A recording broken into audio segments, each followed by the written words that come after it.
Hey, this is Carlos Cavallo from datingadviceguru.com, and today we're talking about 6 smart ways to avoid the friend zone, as opposed to those dumb ways you might do it. Have you ever found yourself crushing on a guy who can't seem to return the same feelings? Well, you're 100% sure he's the guy that you're meant to be with, but he can't seem to get on your program. You're good friends with him, yet there's that invisible barrier you just can't seem to break through. Well, I'm going to show you a little bit of how to do it today. Step number 1 is understand the situation. The truth about the friend zone is that it's not an emotional place that somebody deliberately puts another person in. He's not deliberately doing this to you. It's not like he's having a cup of coffee and suddenly goes, I think I should put her in the friend zone. There's any number of reasons why he's doing it. It could be he's still recovering from a previous breakup, or he's got unresolved issues from his past. Whatever it is, he might not be ready to make room for you in his life right now. Of course, there's those times when you might have approached him in a, hey, let's kind of hang out sort of way, and he might not have understood what you really meant was a little bit more than a more than friends arrangement. He simply didn't know you wanted more from him. So it's a set of circumstances and sometimes a mindset that creates this situation. Step number 2 of the process is don't be wishy-washy. Similar to what I just explained in the let's hang out as bros example, your guy is probably getting all the wrong signals from you, because you're trying to be a little more indirect than he's used to. To remedy that, the best thing to do is to give him clear signals that you do want him to pick up on. To do that, your intentions have to be crystal clear right at the start that you're looking at him as a little bit more than just a friend. You can do this with hints and keep escalating those hints until you get the message up to the level where he will pick up on it. But you got to put it out there. Remember, playing coy is for chickens, and guys don't dig that kind of chick. Step number 3 is be new to him. Now, the problem with being friends with a guy too long is that, well, once familiarity sets in, he's just going to start to take you for granted.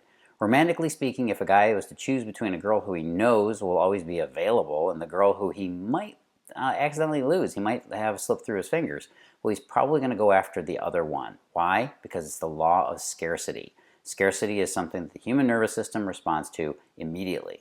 So having you as a go-to friend to hang out with is all great, but it's not what makes him romantically interested in you. You got to reduce the amount of your presence in his life so that he feels the scarcity, so he feels like he might lose you.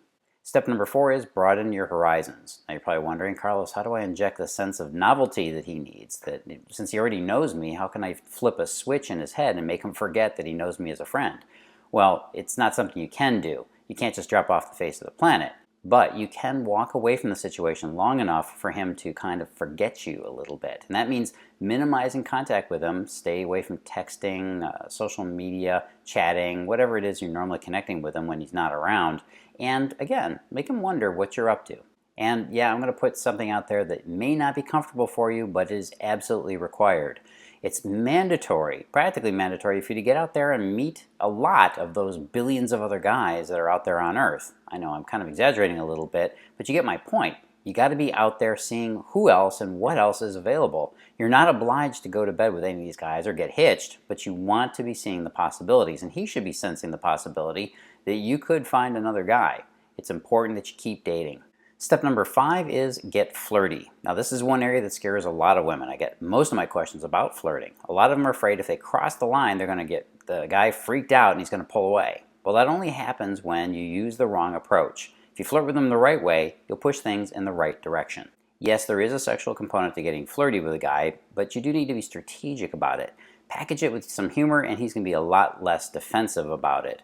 One of the best ways you can do that is using touch. It's an important tool in your flirting repertoire. Guys are especially sensitive to this one because honestly, guys don't get touched that much on a daily basis. So when we do, it immediately lights up our flirt circuits. Just remember to end the touch before it gets a little bit weird or too long. Be the first one to pull your hand back or to pull away from him and feel out his reaction. If you get a little bit of tensing from him, if he seems to tense up a little, instead of recoiling like you did something wrong, just simply act cool, be relaxed, and try it again in a little bit. It could have been just a nervous reaction to that first contact. And step number 6 in this process is to reinvent yourself. This isn't a call to suddenly go out and change into a completely different person. Frankly, that's unrealistic and you'd only be dishonest with yourself. And really, who wants to do that much work?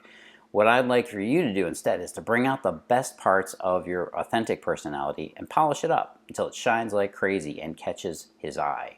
There's 3 simple ways to do that. First is go out there and boost your fitness levels. Get out to the gym. Doesn't matter if you're full figure gal or however your body style is. Just get out there and get exercising. That in itself will make you glow with sexiness. Look sharp. Get your fashion in order. Get those clothes looking good and make them fit you, no matter what body type you are. And plug those holes. In other words, find those things that make you an interesting person, the things you do normally when you're not looking for a relationship. Do those things now so that you have more chances to meet guys and you're more interesting, frankly, when you have a conversation with one. Now, if you're willing to take this chance, if you're willing to back off a little bit, maybe see some other guys, get out there and work on yourself just a little bit, you're going to be amazed at how much less you're going to get friend-zoned by guys. Speaking of which, I've got a free presentation that you can check out that is how to completely avoid the friend zone in the first place so you never have this problem. And you can go check it out at datingadviceguru.com/true romance. That's datingadviceguru.com/true romance. And I'll be talking to you again soon. This is Carlos Cavallo. Live and love with passion. I'll be talking to you next time.